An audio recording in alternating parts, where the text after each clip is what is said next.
Hi, my name is Apolline, and I'm just going to take a few minutes to talk about family constellations and what they are. Family constellations are a remarkable way of looking at inherited trauma and how inherited trauma can be having a huge effect on us in the here and the now. It comes from the wisdom of the Zulu people of South Africa and was brought to the rest of the world by a German psychotherapist called Bert Hellinger, who had spent decades living with the Zulu people in South Africa as a missionary. And he was so inspired by the wisdom behind how they deal with challenges that arise within their communities that he brought what we know as family constellations to the rest of the world. So family constellations are a way of looking at our challenges in a new way and seeing if actually we're playing out something from our ancestry that never got resolved in the lifetimes of our ancestors. So we know that we inherit physical genetics for physical disease, and that's been known about for a long time. And in more recent years, we've started to also understand and have the science to explain that we also inherit trauma. So if an ancestor went through a major trauma and didn't resolve or heal that in some way in their lifetime, that trauma, of course, will have an impact in terms of the genes that are passed on with subsequent generations.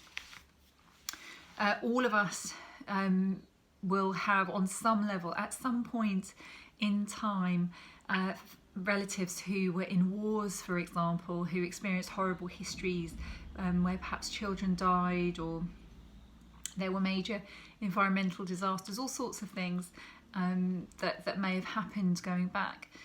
And not all of our ancestors will have processed those things. So we all, I think, are familiar with the understanding that when men in the First and Second World War were sent home after the wars ended, they were all told, don't speak of this, just get on with your lives and put this behind you. And of course, some of the men did talk about what happened to them and what they experienced during wars, and some never ever spoke about the traumas that they went through. And of course, that energy of that trauma has to go somewhere, and if it doesn't get resolved, it gets pushed down, and maybe 1 or 2 generations later, there's been enough time and space for that trauma to be moved, shifted, and healed in some way, shape or form. And I'm going to give a couple of examples of what it can look like before I describe how family constellations work. So war trauma is a big one, and I think now there's a lot of kind of where once upon a time people may have fought over land. I think there's a lot of kind of fighting over other things, perhaps fighting over children in family courts or that kind of thing. I think there's other ways in which those battles, I think, have kind of moved down. I'm going to give a personal example of having come to realise why it is I've always struggled with a cold, getting chilblains quite easily, really struggling with once I get cold not being able to warm up again, and so much so that like even having a blast of cold wind on the back of my neck can really throw me. And then I discovered that my ancestors, who are all Serbs and Montenegrins from the former Yugoslavia, they, after the First World War broke out, there was an invasion by Germany, Austria-Hungary and Bulgaria all at the same time. And the Serbian people had a choice of whether they stood and fought, which it was very clear that they'd all be annihilated if they did that. They could have surrendered, but they're stubborn old goats and they're very proud people, and so that wasn't ever going to really be an option. Or their third option was to flee. And they fled, but it was winter time, and they fled over the Black Mountains of Montenegro and the Golgoth Mountains of Albania down to Corfu. And the generals who made the decision to flee with all of the people, men, women, children, they knew that they expected half would die because it was winter and they were going over the mountains in winter time. It was something like the Misty Mountains scene from Lord of the Rings. And of course, over half died. And the generals knew that this was likely, but in their eyes, at least some would survive. And it was the only hope for there to be any survival at all. And I only relatively recently discovered that and was like, wow, that explains why my mum was the same, just couldn't tolerate the cold at all. And all Serbian people will have on some level ancestors who basically were part of that, what they call the Great Retreat. So there's ways in which repeating patterns show up. There's a beautiful series on Netflix called Another Self, which is a fictional series in Turkish, so you'd have to watch it in subtitles if you're not a Turkish speaker. But it's a wonderful depiction of how family constellations work. And they look at the challenges faced by each of the main characters, and then show how through family constellations, how it can be explained what was happening, perhaps what may have happened to an ancestor that meant that somebody was experiencing this challenge here and now. Another example that I have, which I thought was remarkable to see, was being in a workshop where someone was showing up with a challenge where as a parent they found it really difficult to not be completely anxious all the time about their children's safety, even though their children were almost adults, were clearly very responsible young people. The parent was terribly anxious to the point of being really very controlling over their children's activities. And the facilitator held a space where we looked at what that could be about. And we looked at different events in the ancestry. And one of the things that unfolded, which was remarkable to see, was how 2 or 3 generations back, there'd been a terrible accident where the father had completely accidentally caused the death of and killed one of the children. And of course it threw a massive chasm through the family.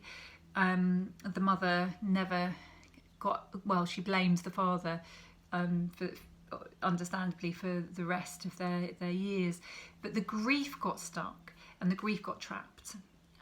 They never processed it properly at the time, and then to watch and bear witness to those ancestors being represented, being able to say the things that they never got to say to each other while they were alive, that would have helped them heal, to see the grief that got stuck being released. And what it did was, where the field, we call it the field, where the energy of the family dynamics and the life that a person lives, it had got stuck because of that trauma. And releasing that emotion, having those conversations that were facilitated really beautifully, meant that there was movement again. And the parent who'd shown up with the challenge could see and understand where the anxiety that they were experiencing came from.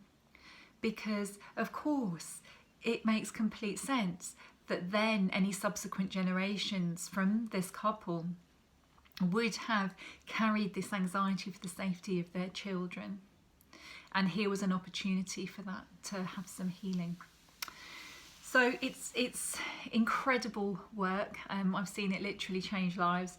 And the way it works is this. So it can be done one-to-one, but the work I love the most is actually seeing what happens in group settings. And group setting can happen online, but I'm just going to describe what it looks like when it's done in person. It's a really beautiful experience. So someone can show up with an issue. So for example, I might show up with an issue. Would be called the issue holder, because I'm holding the issue that's being brought to the group. And then everyone sits in a circle and holds the energy of the field of that issue, the field of the family, the field of that person. And then as an issue holder, I would then be invited to call somebody who I resonate with to come and represent me.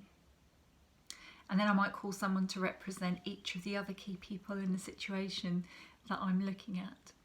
or maybe I might call someone to represent a particular element in relation to that situation. So maybe life or thriving or work or something like that, something more abstract than a person. And then what happens is these people come in and they stand in different positions where they feel comfortable in relation to each other, or they feel resonance in relation to each other. And you start to see what's really going on. If there were challenges between people, you'll see it because they move away from each other. The representatives just move away. They don't want to be near each other. It's a fascinating thing to watch. And when you represent, it's remarkable how you do just immediately start to step into feeling exactly what was going on for that person. It's quite something, and you feel it very deeply. And so those are the representatives. It's always an invitation, it's always voluntary to represent.